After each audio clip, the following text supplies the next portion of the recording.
with the aim of facilitating the opening or relocation of foreign companies. A prominent place in the United Arab Emirates is occupied by the free zones, which currently number just over 30.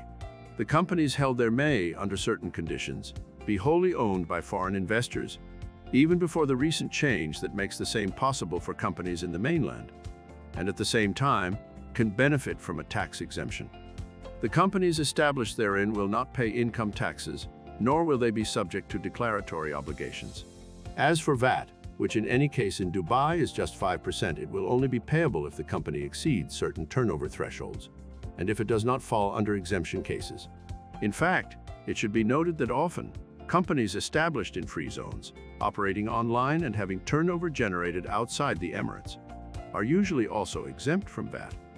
The costs of setting up a company in a free zone vary from free zone to free zone, but tend to be lower than the costs of setting up a company in the mainland. The main free zones include Sharjah Media City Free Zone, Jebel Ali Free Zone, Dubai Airport Free Zone, E-commerce and Media Free Zone, Dubai Cars and Automotive Free Zone, Dubai Gold and Diamond Park. If you need specific advice, you can contact us at the contact details you find in the description, and we will put you in touch with an international tax lawyer highly specialized in assisting clients in your position.